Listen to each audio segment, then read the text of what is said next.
What up, fam? This is Dr. De Luna, your favorite spicy doctor, educator, and yogi. You are listening to Drop It Like It's Doc podcast, first episode, where I am going to drop truth bombs regarding health, wellness, spirituality, and any bullshit that wants to come out of my mouth.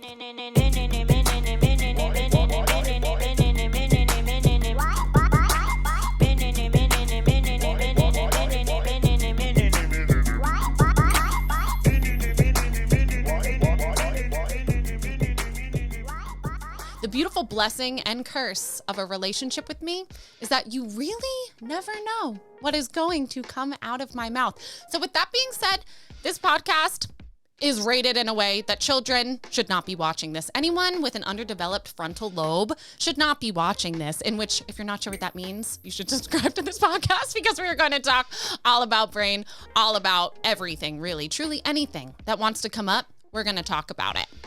So in this first episode, I find that it is incredibly important that you get to know me, your host, Ashley De Luna. So if you haven't been able to guess yet, I'm a very unique, spicy individual. I may or may not be an alien. I may or may not be from here. That is up for debate. Feel free to debate it in the comments. I don't know. I'm probably not going to read them. So I was born and raised in New York. That's why I am this way. I was bathed in the waters of New York, spread around in all its juicy fieriness, and somehow I became a doctor. Dreams do come true. They do. So, born and raised in New York, typical New York life, and I became obsessed with the human body from a young age. I was that girl in the doctor's office that they would come in and ask me questions, and I'd be like, ooh, what does that do? What does this do? Lots of questions. And also around that time, I became obsessed with moving. And by moving, I mean dancing. I grew up being a ballerina, so I've loved getting in touch with the body. Music has always been my medicine. So originally, I actually was so obsessed with ballerinas that I wanted to be a physical therapist for ballerinas. Little did I know how toxic that world is. So did not end up happening. But my love for the human body ultimately guided me on my entire journey. So when I was in New York, I was a very, very, very different human. Let's just put it that way. I was an underdeveloped Ashley. I was just learning about myself, about spirituality, about who I wanted to be, and what I even thought that health was. Because those of you that are listening that are from the East Coast and then travel anywhere outside of the East Coast, you're probably aware that humans over there are quite different, and we are a reflection of the lenses that we look through. So the glasses that New York Ashley was wearing was very different than the glasses that California Ashley is now currently wearing. That might be a little foggy, but we can brush them off. So in my childhood, I was just a little silly girl. I was always obsessed with school and learning.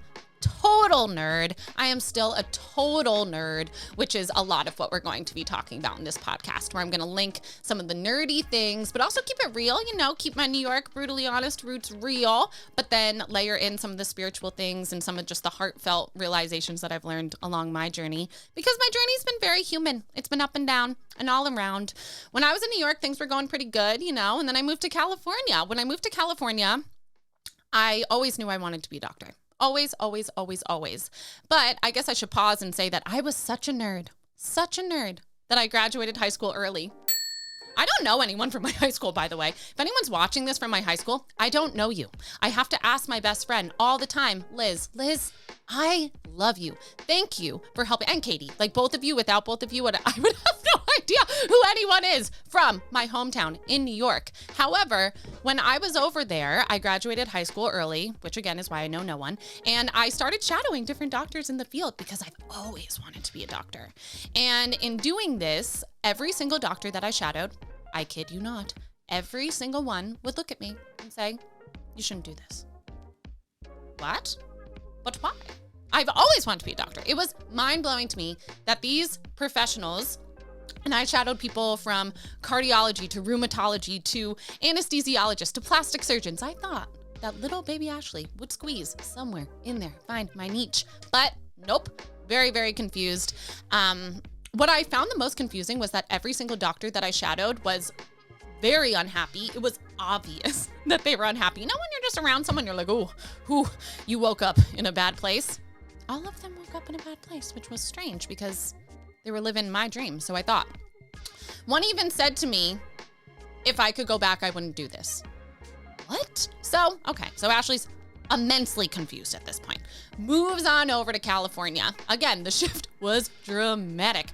I only ended up in California because my brother randomly took a bus out here with his friends from college and found out that it was the shit. So then I followed him and I was like, damn, it is the shit. See, this is why kids can't watch this podcast, because I'm going to filter 0 things. Fuck flags will fly. Shits will be dropped. So please listen to this in your headphones. Anywho, make it out to California. It's like a consciousness explosion. Everyone here, for the most part, things have changed, but a lot of people out here it was just clear that they cared about themselves, that their days were centered around taking care of themselves and also having fun. In New York, there's a lot of hustle, right? You hustle, you get shit done, you work your job, you kind of put your head down and you show up in that way, which is beautiful. And I'm grateful that I do have those kind of skills and that energy within me to fuel my fire. But it was very different to be able to just lean into what life was like, to lean into what health was like, and to see people actually practicing what it means to live a healthy lifestyle. So instead of going to the doctor because you have high blood pressure and taking a pill, people were out here saying, oh, I have something going on. I'm going to change my diet. I'm going to start doing yoga. I'm going to ground, all these things. These things I had never even considered before. So my mentality of what it was to be healthy started to completely shift. I went to college out here, SDSU. Kind of embarrassed to say that, kind of not.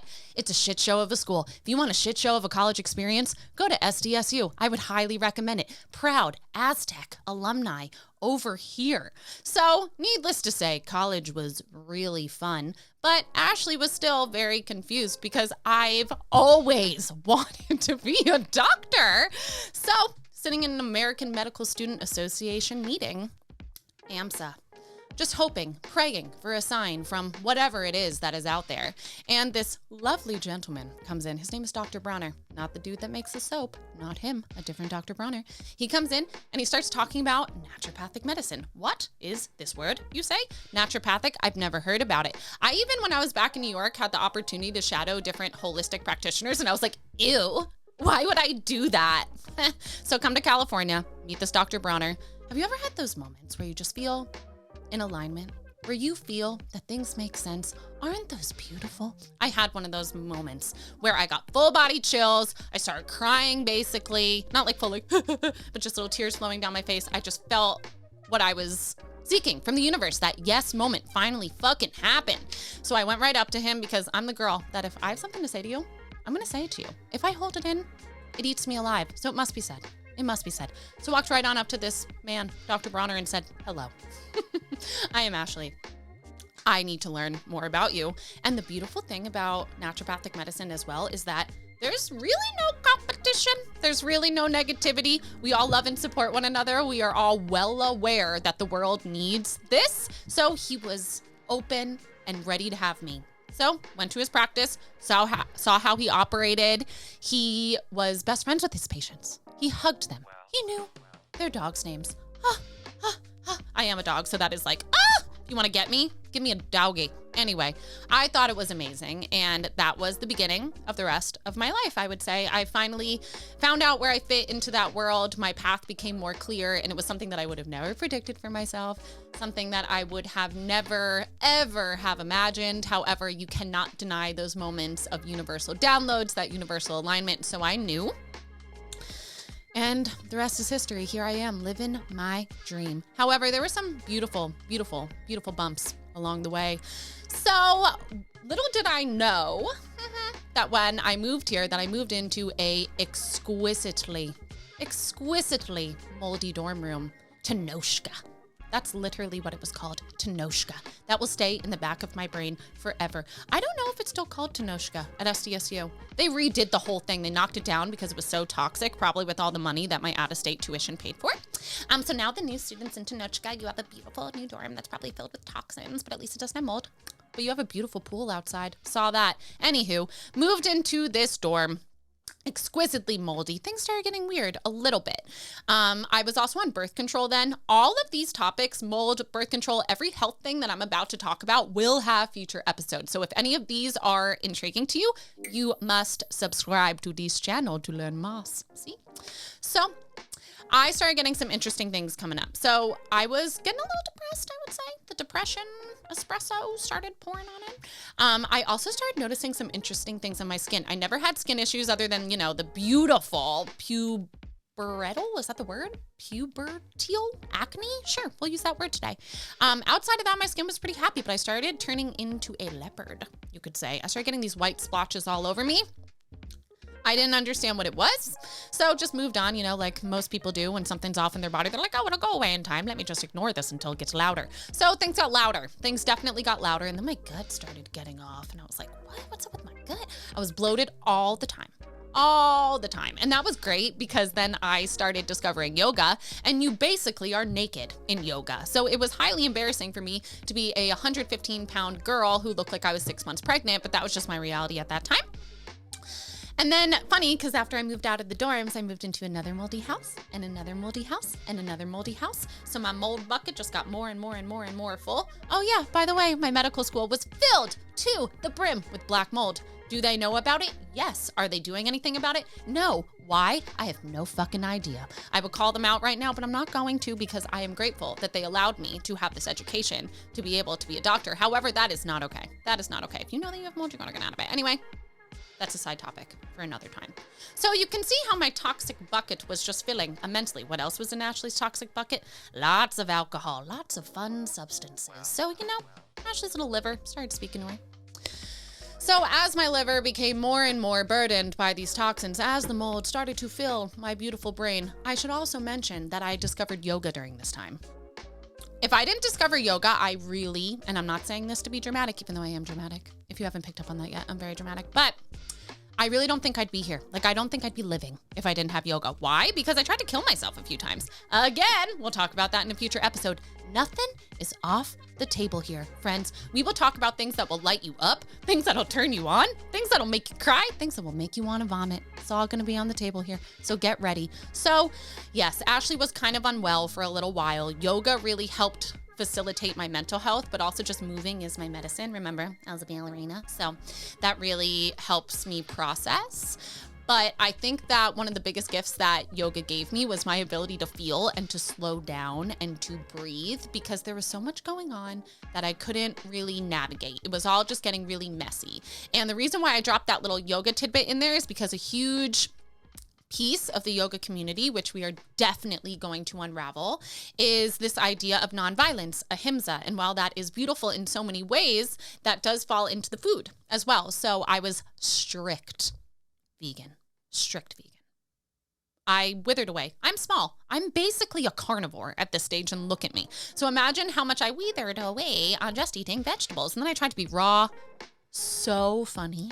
That didn't work out for me. We are going to talk about a lot about diet on this podcast.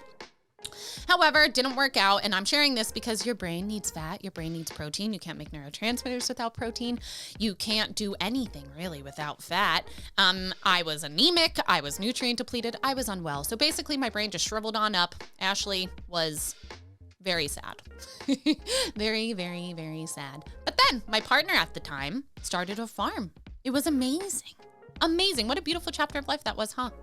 And when we had the farm, I saw what it was like to grow different crops, what it was like to have something sustainable, and how animals were a part of that sustainability model. It could not be denied. It could not be denied. Animal shit is gold. It really is. But we also had chickens, little chickadees. Have you ever been around a chicken? They're like little dinosaurs. They are insane.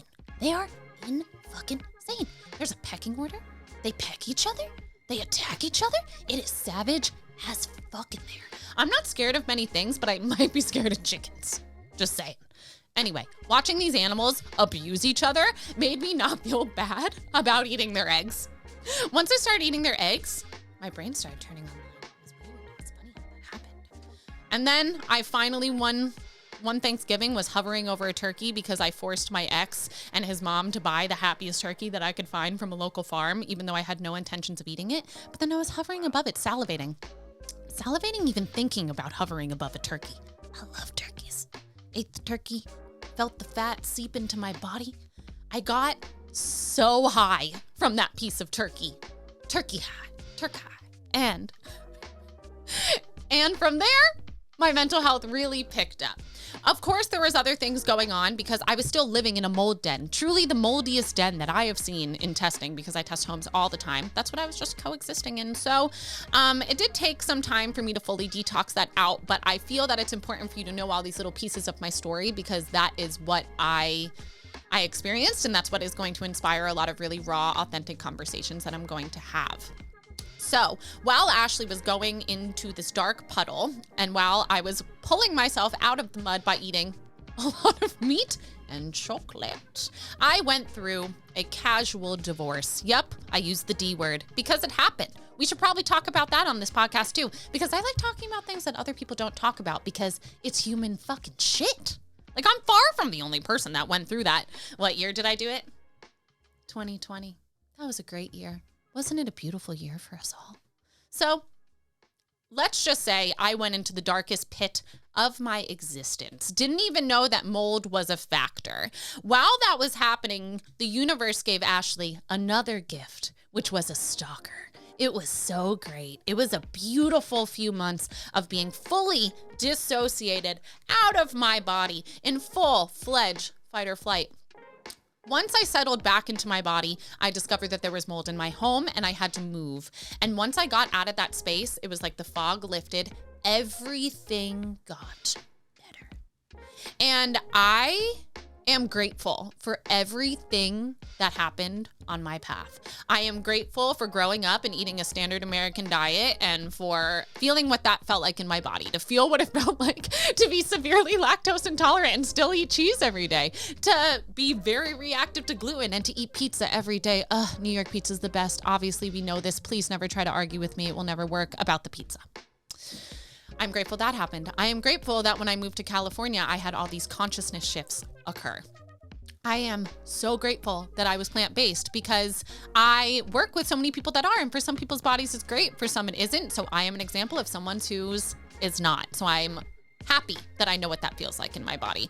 I am grateful that I was so fucking depressed that I didn't want to be here anymore. And that, fam, that didn't just happen once. I'm just acting like it happened once. It did not just happen once. It happened a few times. But now, when I was in those spaces, I never wanted to be on medication. Not because I don't think that there's a time and a place for medication, but just because for me, it was never in alignment. So what I had to do was actually get to the root of it.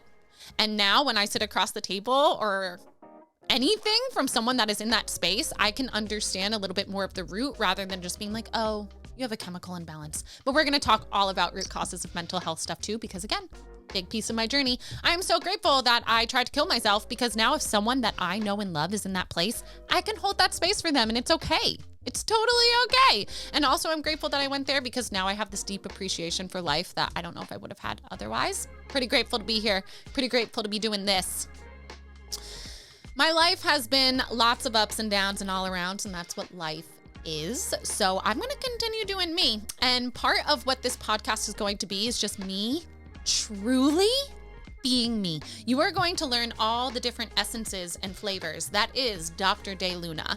And in doing so, I hope that it inspires you to learn a little bit about yourself, because one of my superpowers, and it really is one of my superpowers, first is just talking non-fucking stop, so you are welcome. But second, one of my superpowers is seeing someone for who they are, for underneath all the layers that they have been told that they are, or the societal bullshit that we're told that we need to be loved. I feel like I can see someone underneath all of that and see how beautiful they are, because we are all very similar, but we are all very unique and very different. And that is our medicine to this world. Showing up is that unique flavor of life is our medicine to the world. So this entire podcast will be me sharing my medicine. And again, some of the medicine's going to make you laugh. Some is going to definitely gross you out. Some is going to inspire you. You never know what you're going to get from me. Yay. So it is truly an honor to share my story with you. Something that I did not share with you is that I will be having phenomenal guests on this podcast. I'm not even going to give you any previews. They're going to be great. Some will be medical professionals. Some are just going to be humans that I adore. One will definitely be my dogs, Casey and Kira. They have a lot to say. I can't believe I didn't mention them yet. I cannot believe it. They've been a part of my journey. If you are depressed right now and if you're listening to this, go outside, pet a dog. If you're allergic to dogs, put a glove on, pet the dog. Just stare at the dog. There's probably a hot guy walking the dog. It's going to be great. It's going to be really good for you. But also, if you're depressed, know that there's someone in your life that loves you, that wants to talk to you about it. Probably someone like me that's been there before, that's just waiting to share their story. Oh, sweet familia. It is going to be phenomenal. I haven't been this excited about something in a while. So if you have enjoyed even the slightest bit of listening me talk about just purely myself, I think that you are going to love when I talk about things outside of just purely myself. So make sure that you like, share, subscribe, all that shit, because this is just the beginning of a beautiful relationship, a beautiful friendship. Truly, just think of me as your beautiful and brutally honest bestie. That's what I'm here for. I'm always going to keep it straight, and I'm always going to drop bombs. Love bombs, truth bombs, knowledge bombs, just fucking bombs will be dropped. All right, fam. This is Dr. De Luna, your favorite spicy doctor, educator, and yogi, your brutally honest bestie. We are signing off for today. Thank you so much for tuning in. I am so excited to see where we go. We'll get that.